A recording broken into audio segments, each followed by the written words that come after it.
Today, we're going to get into something that, let's be honest, we all think about. What it actually means to be rich.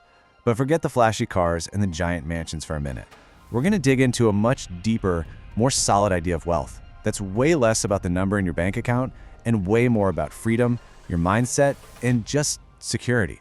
So let's start by tearing down the old definition and building a new one. So let's just ask the big question right out of the gate. What does it really mean to be rich? Seriously, is it making $1 million bucks? 10 million? You know, the funny thing is, the ideas we're exploring today basically say that number, it's almost beside the point. True wealth is something else entirely. It's built on a completely different set of rules than just earning a big paycheck. And this quote right here, it just nails a huge misunderstanding about wealth. I mean, earning $1 million a year sounds absolutely incredible, doesn't it? But, you know, after taxes take their huge bite and then all the expenses of living, especially if you're in a big city, you're left with a whole lot less than you'd think. $1 million salary might make you upper middle class, for sure, but it doesn't automatically make you rich in the way we're about to define it. Not even close. And that leads us perfectly into our first big idea, the foundation of freedom. This is so crucial.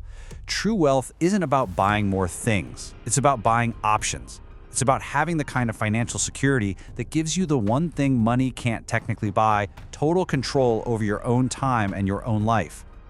This right here, it's a total fundamental shift in how you look at money. See, most people trade their time for money. You go to work, you get paid. End of story.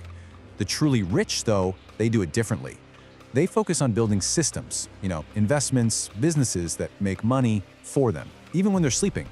Their money becomes an employee that works 24/7, not just a paycheck that hits their account. All right, so here's a real gut check for you.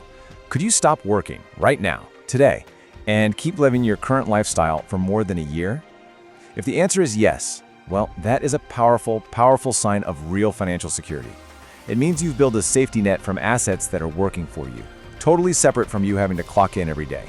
And that is a profound level of freedom. So how do you even build that kind of safety net? It comes down to creating multiple streams of income. The whole idea here is that you can't be truly rich if you're fragile.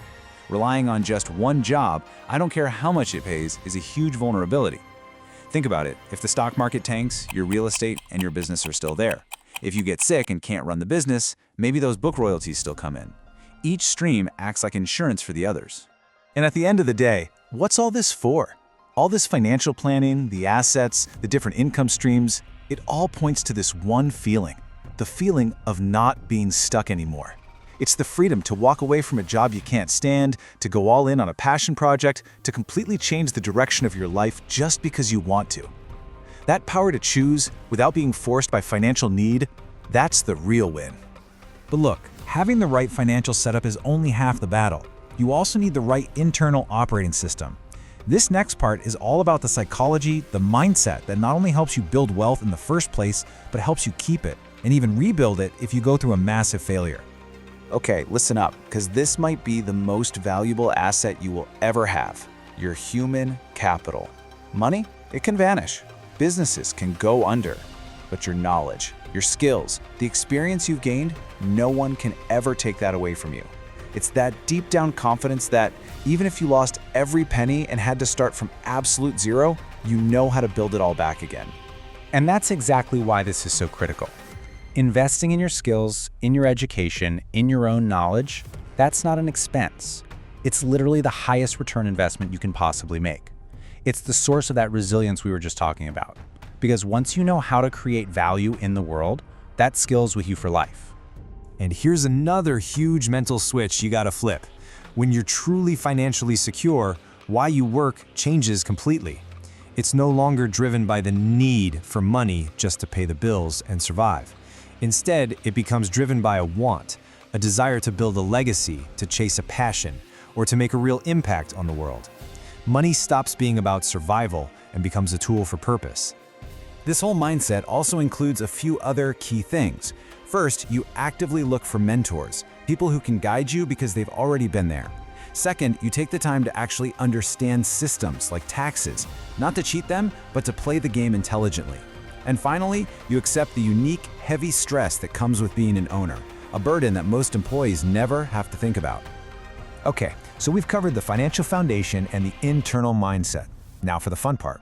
Let's look at how all of this actually shows up in the real world, through these small, subtle habits and little shifts in how you see things, stuff you might not even notice at first glance.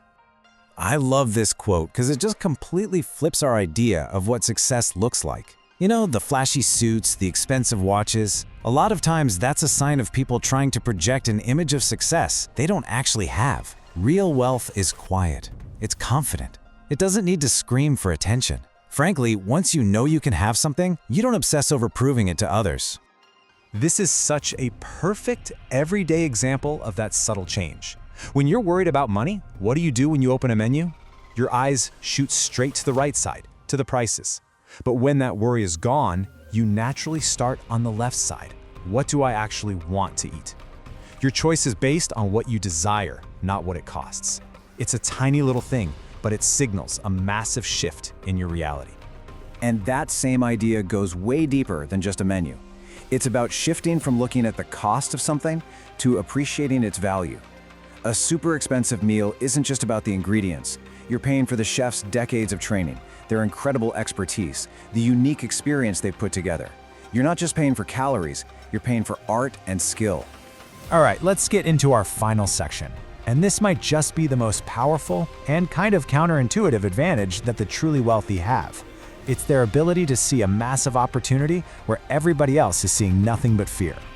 Just think about it for a second. When the news is blaring about a market crash and economic disaster, what's the gut reaction for the average person? It's to pull back, right? To panic, hoard cash, and just play it as safe as possible. But the rich?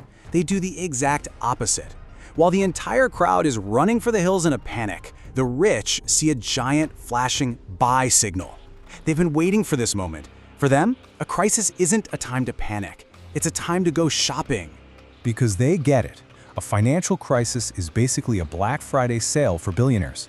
The stock market is down 30%. Awesome, time to load up. Real estate prices just fell off a cliff. Perfect, let's buy more property. They are playing the long game, and they understand that the moment of maximum fear is also the moment of maximum opportunity. So after all this talk about assets and mindset and crises, what's the whole point? Well, ultimately, it comes down to something very, very human. Money itself doesn't buy happiness, but what it does buy is experiences, comfort, and security that you can share with the people you care about. Its greatest use is as a tool to create joy and happiness for others. And that kind of leaves us with one last question for you to think about.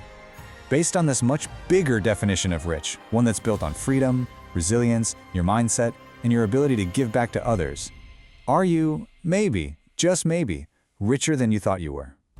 The number in your bank account is only one piece of a much larger and way more interesting puzzle.